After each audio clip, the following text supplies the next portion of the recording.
আসসালামু আলাইকুম রহমতুল্লাহি ওয়াবারাকাতুহ। সাহাবায়ে কেরাম দুনিয়াতে বসে আখিরাত দেখতেন, সাহাবায়ে কেরামের সামনে আখিরাত দেখতে পেতেন। এই কারণে সাহাবায়ে কেরামের জিন্দেগি আমার আপনার জিন্দেগির চাইতে আকাশ পাতাল তফাত। সাহাবায়ে কেরাম যে সালাত আদায় করতেন মনে করতেন এটা জীবনের শেষ সালাত, পরবর্তী সালাতের আর সম্ভাবনা নাই। আমি আপনি মনে করি এখনো আমার কত হায়াত বাকি রয়ে গেছে, নামাজ না পড়লে কি হইব, আমার ঈমান তো কিন্তু খুব মজবুত আছে। নামাজ নাই, ঈমান কিন্তু খুব স্ট্রং, খুব শক্তিশালী ঈমান। তার অর্থ সে মারা যাবে, সে আখিরাতের তার সামনে এই খেয়াল তার সামনে নাই। এই জন্য আমার ভাইয়েরা এবং বোনেরা, দুনিয়ার জিন্দেগিটা তুচ্ছ। আল্লাহ পাক দুনিয়ার জীবনের চিত্রায়ন করেছেন এইভাবে, ইলামু আন্নামাল হায়াতুদ দুনিয়া লাইবুন ওয়া লাহবুন ওয়া জিনাতুন। আল্লাহ রাব্বুল আলামিন বলেন দুনিয়ার জীবনটা হলো লাইবুন, খেলার দোলার মতো, খেলার সামগ্রী। খেলার সামগ্রী যেমন ধরেন ফুটবল, ক্রিকেট। আচ্ছা, আপনি ফুটবল খেলতে গেছেন, ক্রিকেট খেলতে গেছেন, খেলার মাঠে নামছেন, নামি চিন্তা করতেছেন আহারে বলটাকে যদি লাথি মারি বলটা ব্যথা পাওয়ার সম্ভাবনা আছে, এজন্য আপনি বলের লাথি মারেন না, ধরে ধরে আদর করেন। কি আপনি কোনোদিন খেলায় জিততে পারবেন? ওই খেলার নিয়মে হলো যে যত জোরে লাথি মারতে পারে সেই তত বড় খেলোয়াড়, সে তত বড় বিজয়ী। দুনিয়াটাকে যেই যত জোরে লাথি মারতে পারে এই লোকটা আখিরাতের জীবনে বিজয়ী। সুবহানাল্লাহ। এই জন্য আল্লাহ পাক বলছেন দুনিয়ার হায়াতটা হলো লাইবুন। ক্রিকেট খেলতে গেছেন, জোরে মারেন না, বলে ব্যথা পাইতে পারে, কি ছয় হওয়ার সম্ভাবনা আছে? যত জোরে মারবেন তত 4, তত 6। আল্লাহ রাব্বুল আলামিন বলেন ইলামু আন্নামাল হায়াতুদ দুনিয়া লাইবুন, দুনিয়ার জীবনটা হলো তোমার জন্য এরকম খেলাধুলার সামগ্রী। এটার 4 মারো, 6 মারো, যত জোরে মারবা দুনিয়াকে লাথি মারবা, যত জোরে দুনিয়া থেকে তুমি দুনিয়াকে ত্যাগ করবা তত তুমি আখিরাতের জীবনে সফল। আর দুনিয়াকে যত মহব্বত করবা তত তুমি আখিরাতে বিফল। এজন্য দুনিয়াকে দুনিয়ার মতো চিনতে হবে, আখিরাতকে আখিরাতের মতো চিনতে হবে। দুনিয়ার জীবন লাহবুন, এটা একেবারে তুচ্ছ জিন্দেগি। এই জিন্দেগিটা একেবারে তুচ্ছ, এটার কোনো দাম নাই। যদি একটা মশার ডানা পরিমাণ দাম যদি দুনিয়ার থাকতো, আল্লাহ রাব্বুল আলামিন আল্লাহর কোনো নাফরমানকে জমিনে খাওয়াইতেন না, বসবাস করতে দিতেন না। কিন্তু আমার আপনার কাছে দুনিয়ার কি দাম? দুনিয়া মনে হয় যে মহা দামি জিনিস, অথচ আল্লাহ রাব্বুল আলামিন জান্নাতের মধ্যে যে ইটগুলো রাখছেন, লাবেনাতুন মিন যাহাবিন ওয়া লাবেনাতুন মিন ফিদ্দাতিন ওয়া লাবেনাতুন মিন ইয়াকুতিন। জান্নাতের এক একটা ইট স্বর্ণের, এক একটা ইট রৌপ্যের, এক একটা ইট ইয়াকুতের, এক একটা ইট মারজানের। একটা ইটের দাম সারা দুনিয়ার সমস্ত সম্পদ বিক্রি করলেও জান্নাতের একটা ইটের দামের সমান হবে না। তাহলে আমার আপনার এই সারা দুনিয়া বিক্রি করে জান্নাতের ইট পাওয়া যাবে না, একটা ইট। জান্নাতে কি ইট একটা? আমাকে আপনাকে যে ছোট্ট জান্নাতটা দিবে সেটার মধ্যেও তো কয়েক হাজার ইট। তাহলে আমার আখিরাতের জিন্দেগির দাম কত? আমার ভাইয়েরা এবং বোনেরা, এবার আসেন আখিরাতের জিন্দেগিটার একটু সংক্ষিপ্ত চিত্রায়ন করে আমার আলোচনা শেষ। আখিরাতের জীবনটা যত সামনে রাখতে পারবেন আমার আপনার জিন্দেগি তত পরিবর্তন। কারণ আল্লাহর ভয় অন্তরে যুবকের তৈরি করতে হলে তার আখিরাত সামনে রাখতে হবে। সাহাবায়ে কেরাম, হানজালা রাদিয়াল্লাহু তাআলা আনহু নাম শুনছেন না? হানজালা রাদিয়াল্লাহু তাআলা আনহু, তার উপাধি হলো গাসিলুল মালাইকা। হানজালা রাদিয়াল্লাহু তাআলা আনহু গোসল ফরজ, জিহাদেরও আহ্বান। তার সামনে দুই জিনিস, একদিকে ফরজ গোসল, আরেকদিকে জিহাদের আহ্বান। তিনি চিন্তা করলেন কোনটাকে আগে করতে হবে, কোনটা পরে করতে হবে। আমার ফরজ গোসল আগে না জিহাদের আহ্বানে সাড়া দেওয়া আগে?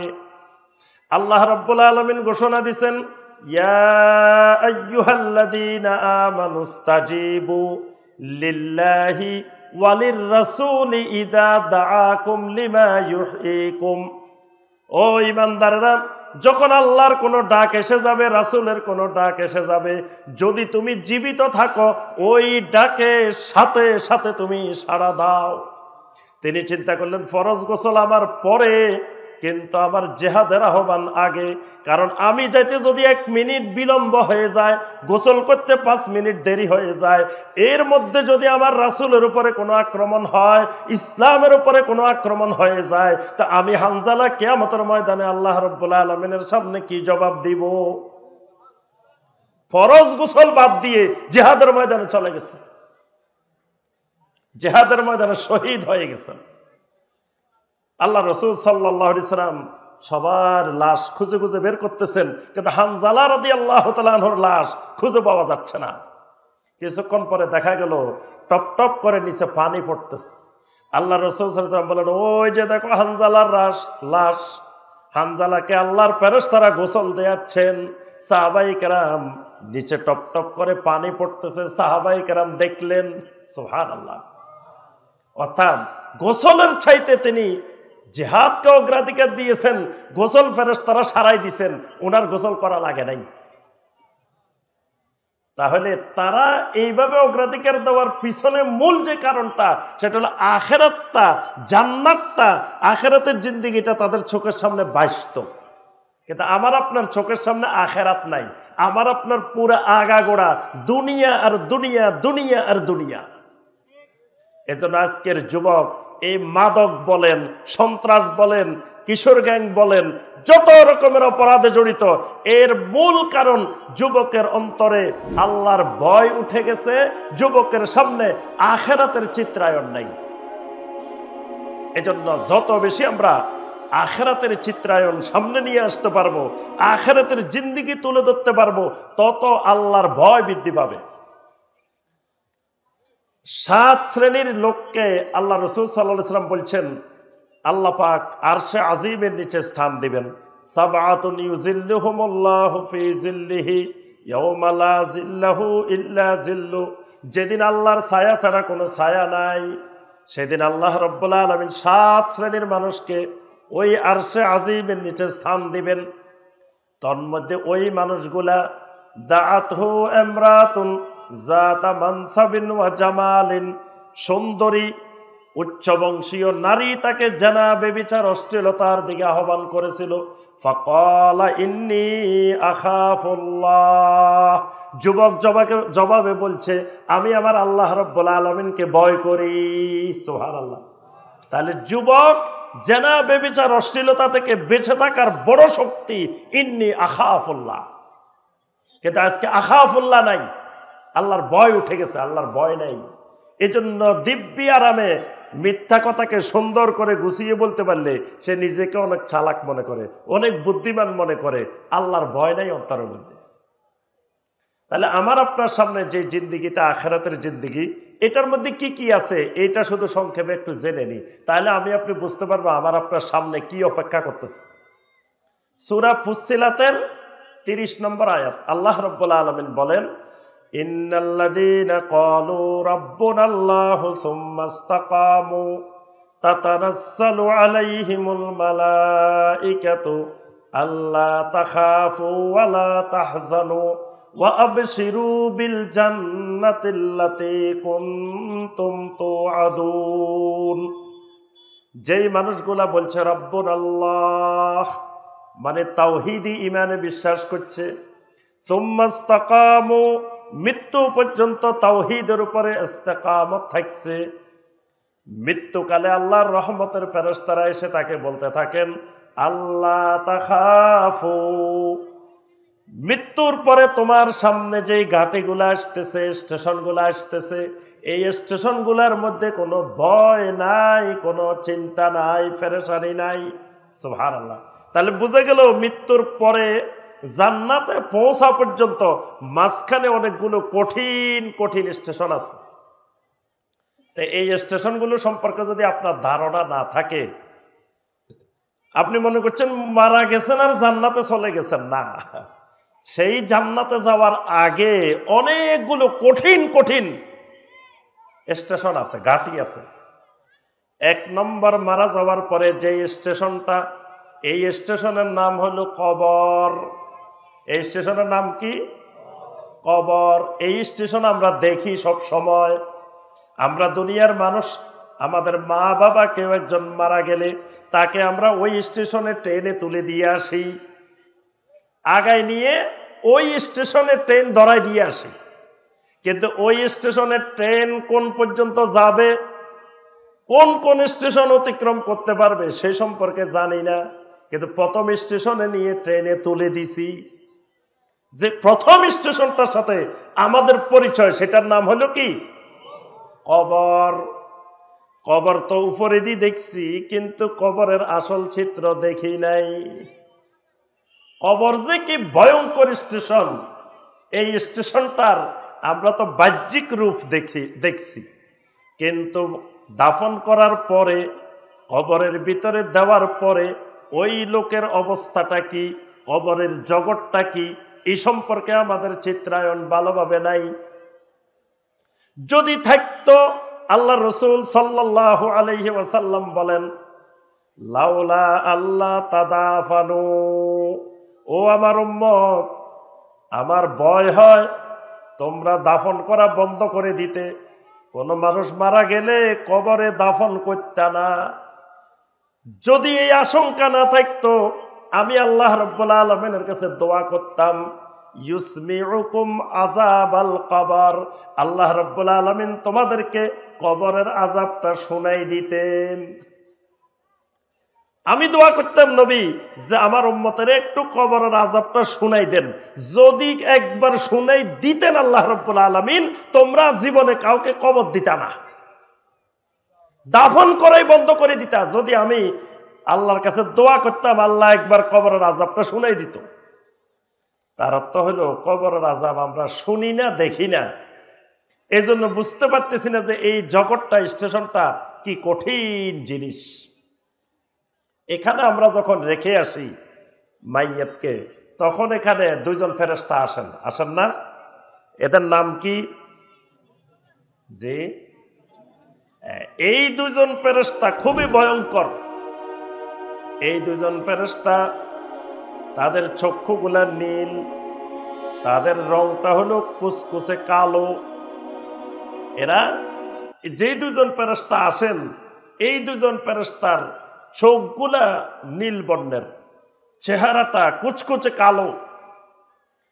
তাহলে কবর অন্ধকার, অন্ধকারের মধ্যে এইরকম কুচকুচে কালো, চোখগুলা নীল বর্ণ বিশিষ্ট, এইরকম যদি 2 জন মানুষ আসে, আরো আসে কি খালি হাতে? ওই ফেরেশতাদের হাতে বিমাতারিকা মিন হাদিদিন, লোহার বিশাল বিশাল হাতুড়িও নিয়ে আসবে। কি নিয়ে আসবে? মানে আমরা আগে ছোটবেলায় মাদ্রাসায় পড়তাম, যে তখন শিক্ষকেরা আসার সময় সবার হাতে হাতে একটা ব্যাট নিয়ে আসতো। এখন কিন্তু এটা কমে গেছে। আগে সব শিক্ষকের হাতে বাধ্যতামূলক ব্যাট ছিলই। তো এই ফেরেশতারা কবরে আসবেন, একটা বিশাল লোহার হাতুড়ি নিয়ে আসবেন। হাতুড়িটা কেমন? নবী সাল্লাল্লাহু আলাইহি ওয়াসাল্লাম বলছেন, লাউ দুরিবা বিহা জাবালুন লাসারা তুরাবা, এই লোহার হাতুড়ি দিয়ে যদি একটা পাহাড়ের উপরে আঘাত করা হয়, পাথরের পাহাড়ের উপরে আঘাত করা হয়, ওই পাথরের পাহাড় ভেঙ্গে চুরমার হয়ে বালুতে পরিণত হয়ে যাবে।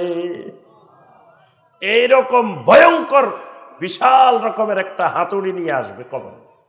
এসে আমাকে আপনাকে প্রশ্ন করবে, প্রশ্নের উত্তর পাইলে পুরস্কার, না পাইলে কঠিন কঠিন শাস্তির কথা আছে। আমরা ওই বর্ণনায় যাচ্ছি না, কিন্তু প্রথম স্টেশন আমার আপনার হলো কোথায়? কবর। এখানেও আমাকে আপনাকে হাজার হাজার বছর, কত বছর থাকতে হবে আমি আপনি জানি না। আচ্ছা, এরপরে 2 নম্বর স্টেশনে যাবেন। 2 নম্বর স্টেশন কোনটা? 2 নম্বর স্টেশন হলো আল বাস। 2 নম্বর স্টেশনের নাম আল বাস। বাস মানে পুনরুত্থান। ওই কবরের থেকে 3 বার ফুৎকার হবে। তৃতীয় ফুৎকারের সময় সব মানুষ উঠে আল্লাহ রাব্বুল আলামিনের সামনে দাঁড়িয়ে যাবে। কেমনে দাঁড়াবে? ইউহশারুন নাসু ইয়াউমাল কিয়ামাতি হুফাতান উরাতান গুরলা। কিয়ামতের ময়দানে যখন দাঁড়াবে, পায়ের মধ্যে জুতা নাই, শরীরে কাপড় চোপড় নাই, খতনা করানো নাই, হতভম্ব অবস্থায় পাগলের মতো, ওয়াতারান নাস সুকারা, নেশাগ্রস্ত পাগলের মতো দিক বিদিক ছুটাছুটি করতে করতে এরকম অবস্থায় মানুষ দাঁড়াবে। আম্মা জানা এসে শুনে মাত্র ভয়ে বলে উঠলেন, ইয়া রাসূলুল্লাহ সাল্লাল্লাহু আলাইহি ওয়াসাল্লাম, আর রিজালু ওয়ান নিসাউ জামিআন ইয়ানজুরু বা'দুহুম ইলা বা'দিন। কি বললেন? বললেন পোশাক থাকবে না। তো নারী পুরুষ কি এক ময়দানে না আলাদা আলাদা ময়দানে? আপনি বলতেছেন নারী যে কারো পোশাক থাকবে না, উলঙ্গ অবস্থায় উঠবে, তো পুরুষেরা এক জায়গায়, নারীরা কি আরেক জায়গায় না এক জায়গায়?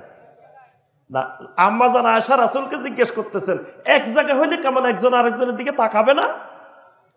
আল্লাহ রাসূল সাল্লাল্লাহু আলাইহি ওয়াসাল্লাম বললেন, আল আমরু আসাদ্দু মিন আইয়ানজুরা বা'দুহুম ইলা বা'দ। ও আয়েশা, তুমি তো কিয়ামতের ময়দান, ওই হাসরের ময়দান কি জিনিস বুঝো নাই? হাসরের ময়দান তো এমন ভয়ঙ্কর জিনিস, একসাথে উঠবে, এক জায়গায় দাঁড়াবে, কিন্তু একজন যে আরেকজনের দিকে তাকায় তাকায় দেখবে, এই দেখার চাইতে ওই দিনের অবস্থা আরো অধিক বেশি ভয়াবহ, কঠিন। অর্থাৎ তুমি পুরুষ না নারী এটা বুঝার মতো তোমার ক্ষমতা নাই। কি তাকাইবা?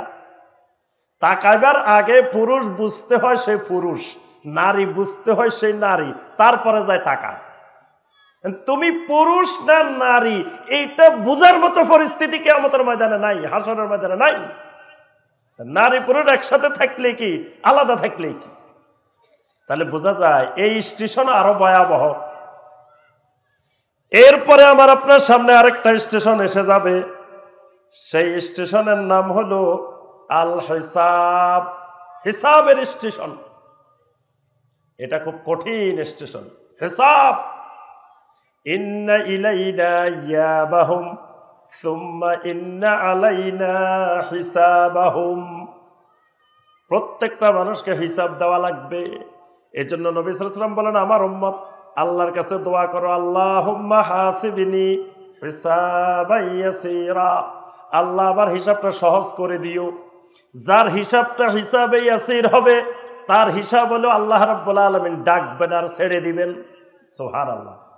আল্লাহ যদি হিসাব নেওয়া শুরু করেন, আমার আপনার জবাব দেওয়ার কোনো রাস্তা নাই, পার পাওয়ার কোনো রাস্তা নাই। আল্লাহ হিসাব সহজ করা মানে হিসাবে নিলেন না, ছেড়ে দিচ্ছেন, বাস। এটার নাম হিসাবে ইয়াসীর। এই হিসাবের জায়গাটা খুব কঠিন। এরপরে আরেক স্টেশনে যাওয়া লাগবে, ওই স্টেশনের নাম মিজান। ওই স্টেশনের নাম মিজান। আল্লাহ পাক সেখানে ওজন করবেন। কি ওজন করবেন? আমার আপনার আমল ওজন করবেন। এরপরে আমার আপনার আমলের দপ্তর, আমলনামা ওজন করবেন। এরপরে আমার আপনার শরীর ওজন করবেন। কয়টা জিনিস ওজন করবেন? 3 জিনিস। আমল ওজন করবেন, আমলনামা ওজন করবেন, আমাকে আপনাকে ওজন করবেন। তাহলে মোটা মানুষ হলে ভালো সুবিধা নাকি? ওজন বেশি হইব। আব্দুল্লাহ ইবনে মাসউদ রাদিয়াল্লাহু তাআলা আনহুর পায়ের নলাগুলো একেবারে চিকন চিকন। সাহাবায়ে কেরাম দেখে হাসতেছেন, দেখো পায়ের নলাগুলা কত চিকন। নবী সাল্লাল্লাহু আলাইহি ওয়াসাল্লাম জিজ্ঞেস করলেন, মিম্মা তাদহাকুন, আরে হাসো কেন? বলে যে আব্দুল্লাহ বিন মাসউদের পায়ের নলাগুলো দেখে হাসতেছি। আল্লাহ রাসূল সাল্লাল্লাহু আলাইহি ওয়াসাল্লাম বলেন, লাহুমা আসকালু ফিল মিজান মিন জাবালে উহুদ। কিয়ামতের ময়দানে আব্দুল্লাহ বিন মাসউদের এই চিকন চিকন সরু সরু 2টা পায়ের নলা উহুদ পাহাড়ের চেয়েও মিজানের মধ্যে ভারী হয়ে যাবে। সুবহানাল্লাহ। উহুদ পাহাড়ের চেয়েও এই 2 পায়ের নলার ওজন ভারী, কারণ এই 2 পায়ের নলা সারাটা জিন্দেগি আল্লাহর দ্বীনের পক্ষে দাঁড়াইছে। এজন্য এটা উহুদ পাহাড়ের চেয়ে ওজন বেশি। সুবহানাল্লাহ। মিজানের ময়দান, মিজানের স্টেশন, ওই স্টেশন আরেকটা স্টেশন মিজান। এরপরে আরেক স্টেশন থাকবে হাউস, হাউজে কাউসারের স্টেশন। এই স্টেশনে সবাই যাইতে পারবে না, কিন্তু অনেককে ফেরেশতারা বাধা দিবে, যারা বেদাত সৃষ্টি করছে, বেদাতে আকীদা পোষণ করছে, এদেরকে ওই স্টেশনে যাইতে দেওয়া হবে না। আরেকটা ভয়াবহ স্টেশন আছে, এই স্টেশন পার হইতে পারলে জান্নাত, পার হইতে না পারলে শেষ বরবাদ। এই স্টেশনের নাম কি? ফুলসেরাত। এই সেরাতটা, এই সেতুটা জাহান্নামের উপরে, ফায়ুদরাবু সেরাতু বাইনা জহরানাই জাহান্নাম, জাহান্নামের উপরে এই সেতুটা স্থাপন করা হয়েছে। আমি এই সেতু, এই জায়গাটার স্টেশনটার ব্যাপারে একটা ঘটনা বলে আলোচনা শেষ করবো, আমার সময়ও শেষ হয়ে আসছে। মুতার যুদ্ধ, মুতার যুদ্ধের নাম শুনছেন না? জি, মুতার যুদ্ধ। মুতার যুদ্ধে ব্যতিক্রম কিছু জিনিস আছে। একটা জিনিস হলো, এই যুদ্ধে নবী সাল্লাল্লাহু আলাইহি ওয়াসাল্লাম 3 জন সেনা প্রধানের নাম ঘোষণা করছেন। আর কোন যুদ্ধে, কোন অভিযানে একাধিক সেনা প্রধানের নাম নবী সাল্লাল্লাহু আলাইহি ওয়াসাল্লাম বলেননি। নবী সাল্লাল্লাহু আলাইহি ওয়াসাল্লাম ঘোষণা দিলেন, 1 নম্বরের সেনা প্রধানের দায়িত্ব পালন করবেন যায়েদ ইবনে হারেসা রাদিয়াল্লাহু তাআলা আনহু। 2 নম্বরে পালন করবেন জাফর ইবনে আবি তালেব রাদিয়াল্লাহু তাআলা আনহু। 3 নম্বরে পালন করবেন আব্দুল্লাহ বিন রাওয়াহা রাদিয়াল্লাহু তাআলা আনহু। এই 3 জনেই এই মুতার অভিযানের সেনা প্রধানের দায়িত্ব পালন করবেন। সব অভিযানে একজন। এই অভিযানে কয়জন? একজন ইহুদি দৌড়াই এসছে, আসে বলতেছে, শোনো, তোমরা যেই 3 জনের নাম আল্লাহ রাসূল সাল্লাল্লাহু আলাইহি ওয়াসাল্লাম বলে দিছেন, 3 জনেই শহীদ হয়ে যাইবা। কারণ আল্লাহর নবীরা যাদের নাম বলে দেন, এরা কেউ জিহাদের ময়দান থেকে ফিরে আসতে পারে না। আমাদের বনি ইসরাইলের নবীরাও যদি কারো নাম বলে দিতেন, তারা আর ফেরত আসতে পারতো না। যেহেতু মুহাম্মদ সাল্লাল্লাহু আলাইহি ওয়াসাল্লাম বলে দিছেন, তোমরা 3 জনে শহীদ হয়ে যাবা। এই 3 জনের প্রথম সেনাপ্রধান যায়েদ ইবনে হারেসা রাদিয়াল্লাহু তাআলা আনহু। তিনি আগে ছিলেন গোলাম, পরে নবী সাল্লাল্লাহু আলাইহি ওয়াসাল্লামের পালক পুত্র।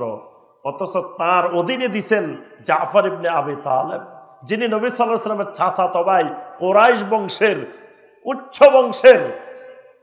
কিন্তু তাকে যায়েদ ইবনে হারেসা রাদিয়াল্লাহু তাআলা আনহুর অধীনস্থ করে সমস্ত অহংকার নবী সাল্লাল্লাহু আলাইহি ওয়াসাল্লাম চূর্ণ করে দিয়েছেন।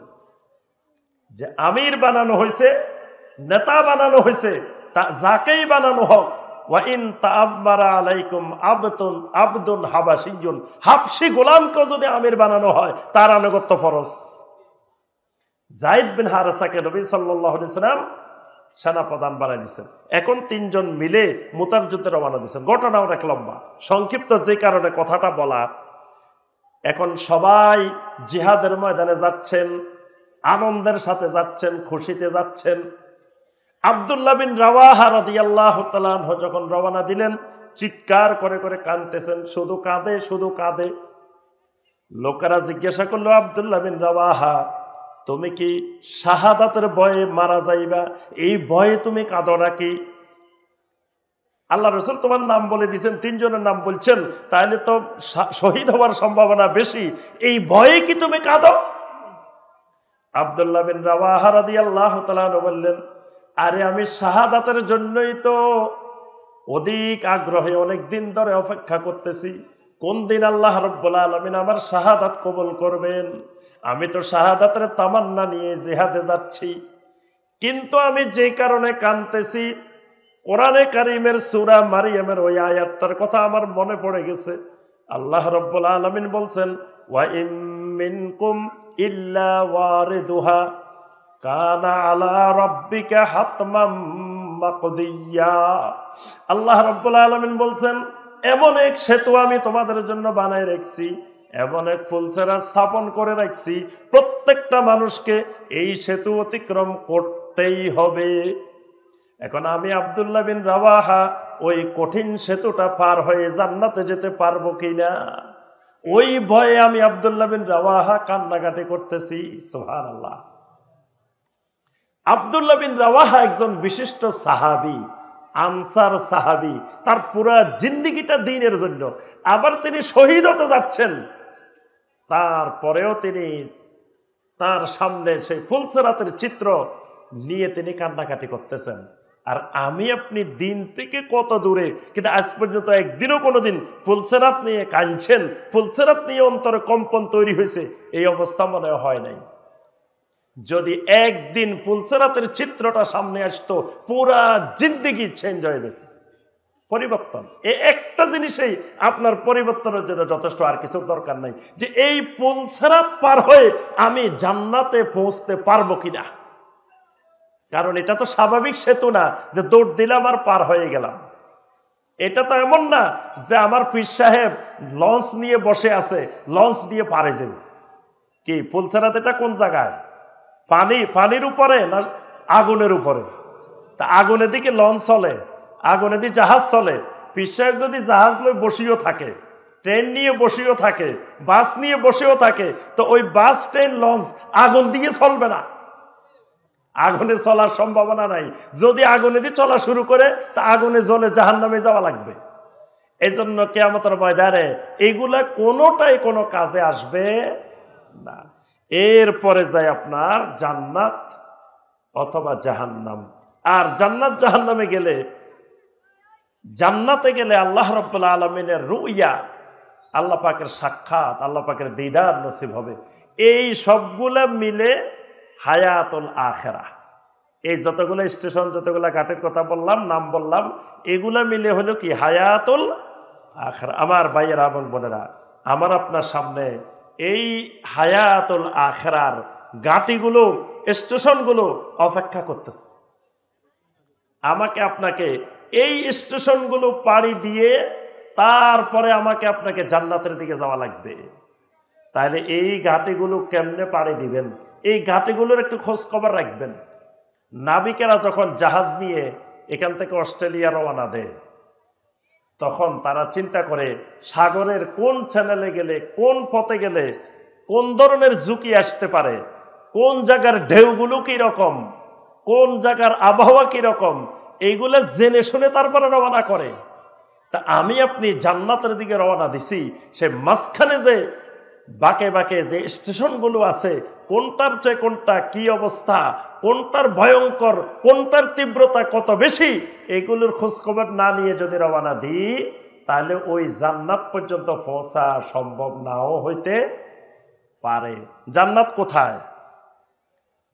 জান্নাত কোথায় বলেন তো দেখি? জান্নাত কি নিচে না উপরে? মাশাআল্লাহ, তো জান্নাত উপরে। আর জাহান্নাম কোথায়? জাহান্নাম নিচে। আচ্ছা, উপরে উঠা কঠিন না নিচে নামা কঠিন? উপরে উঠা কঠিন। আপনারা যদি বলা হয় 10 তলা উঠেন সিঁড়ি দিয়ে, এটা কিন্তু অনেক কঠিন কাজ। যদি বলা হয় 10 তলা থেকে নামি যান, কারেন্ট নাই, একটু সিঁড়ি দিয়ে নামি যান, নামা কিন্তু এত বেশি কঠিন। এজন্য জাহান্নামে যাওয়া সহজ, কিন্তু জান্নাতে যাওয়া কঠিন। তবে এই কঠিন কাজ আল্লাহ পাক কিছু কাজের বিনিময়ে সহজ করে দেন। এই জন্য আল্লাহ রাসূল সাল্লাল্লাহু আলাইহি ওয়াসাল্লাম বলেন, মান সালাকা তরিকান ইয়ালতামিসু ফীহি ইলমান সাহালাল্লাহু লাহু বিহি তরিকান ইলাল জান্নাহ। যে ব্যক্তি এলেম শিখার উদ্দেশ্যে রাস্তা অতিক্রম করে, যেমন আপনারা এখন বসে আছেন, কিসের জন্য বসে আছেন? কত করে পাইবেন টাকা? মাথা পিছু কয় টাকা? কি টাকা পাইবেন না? কথা কয় না, পাইব মনে হয়। কি কোনো টাকা পয়সা পাওয়ার সম্ভাবনা আছে? কোনো সম্ভাবনা নাই। আজকে 1 টাকাও পাইবেন না। কিন্তু অন্য জনসভা হইলে হয়তো পাওয়ার সম্ভাবনা থাকবে, কিন্তু এই মাজলিসে, এই মাহফিলে 1 টাকাও পাওয়ার সম্ভাবনা নাই। কিন্তু তো বসে আছেন কেন? টাকাও পাইবেন না, কিচ্ছু পাইবেন না, এই দীর্ঘ সময় ধরে বসে আছেন। উদ্দেশ্য কি? উদ্দেশ্য একটা, ইয়ালতামিসু ফীহি ইলমান, এলেম অন্বেষণের জন্য, এলেম শেখার জন্য, এলেম জানার জন্য। এই উদ্দেশ্যে আল্লাহ রাসূল সাল্লাল্লাহু আলাইহি ওয়াসাল্লাম বলেন, কেউ যদি এরকম বসে থাকে, কেউ সময় ব্যয় করে, সাহালাল্লাহু লাহু বিহি তরিকান ইলাল জান্নাহ, আল্লাহ রাব্বুল আলামিন এর বিনিময়ে তার জান্নাতের রাস্তা সহজ করে দেন। সুবহানাল্লাহ। তাহলে এই কঠিন রাস্তাকে সহজ করার মাধ্যম হলো কি? এলেম। এলেম না থাকলে জান্নাতে যাওয়ার রাস্তা কঠিন হয়। আর যত দেখবেন এলেম শিখবেন, যত এলেম শিখবেন, তত জান্নাতে যাওয়ার রাস্তাটা সহজ হয়ে যায়। আল্লাহ রাব্বুল আলামিন এলমের মাধ্যমে জান্নাতের রাস্তাকে সহজ করে দেন। এজন্য বেশি বেশি এলমের সাথে থাকতে হবে। এলমের সাথে থাকলে তখন জান্নাতে যাওয়ার রাস্তাগুলো দেখবেন যে আপনার কাছে একবারে সহজ হয়ে যাবে। আর এলেম থেকে দূরে থাকলে জান্নাতের রাস্তাগুলো বরাবর কঠিন থেকে কঠিনতর হয়ে যাবে।